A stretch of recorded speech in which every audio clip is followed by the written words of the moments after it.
Good morning, friends. Julius Hurst, your realtor and friend here. Coming here, hope you all had a very nice week. This is our second installment of our weekly updates of we should call the after pandemic.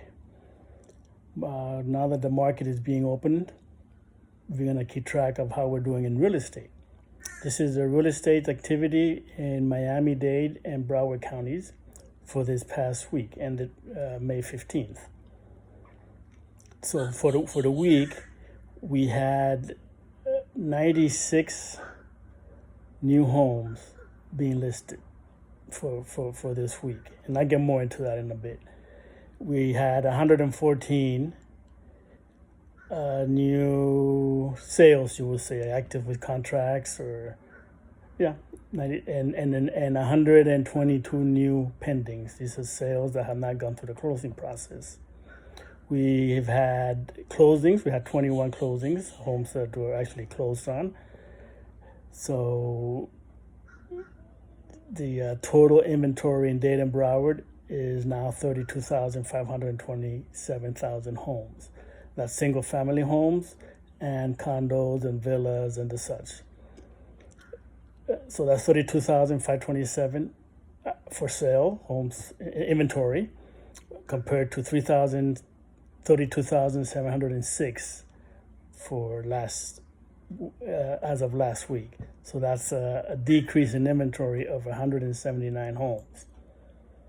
Now, if we compare that to the average of last year, let's say, we had 1,615 new homes coming on the market this week, compared to 4,322 as an average of the same time period last year. So we're at about 37% in new listings compared to what we were before. Now back in the market, we have 486 new homes coming back on the market this week, compared to an average of around 782 last year, this same time period. So that's an increase of around 62%, and that makes sense because as the pandemic is over and we go back into normal, homes that were listed before that are now coming back into the market will increase. So basically, new homes coming into the market, we're at about 41% of where we should be. So according to these statistics, we're not even halfway there yet.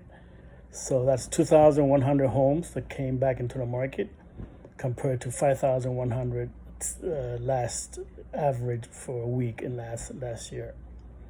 Now, the other side of that is homes that are active with contracts. That means they have just come into contract for sale. We're at 649 this week compared to 1,400 average of last year. Again, that's around the 45% range, so we're not halfway there yet. Closings. We had 715 closings in Miami-Dade and Broward counties this week compared to 1,900, the average of last year. So in new closings, we're at 37%. So again, it's expected, but we expect that number to come up, to get higher. Now, I say that, but last week we were at 45% of closings compared to last year. Now we're in 37%, so we have had less closings. And that makes sense because closings could take 30, 35 in this time period, sometimes 60 days. So there's a delay in the impact on the closings because that might take a while to catch up. Pending homes that have pending contracts, we're at 44%. So we expect that number to continue to go up as well. So as we see is we haven't made that much progress. We're still at less than the 50% in almost every case. I do see activity beginning to come up. So we expect these numbers to go. How long that's going to take, I don't know. Closings are taking longer than normal. So we have to take that into account as well. But we're going to take a good look at the active, the new on the markets and the active. That'll be a good indication as to if people are coming back, putting their homes up for sale. And the actives with contracts and the pending, those are how serious they are. Because there are quite a few homes being sold, but they're asking top dollar. And chances are the market shows they're not going to get that, but people will try, and then we'll see the decrease in pricing. That's another thing we could look at.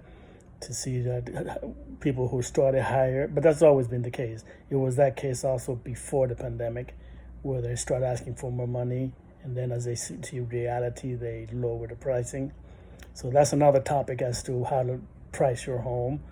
You need to price it right if you really want to sell it quickly. Pricing is key. So with that, I leave you, and have a pleasant week, and hopefully next week we'll hear even better news. Good evening.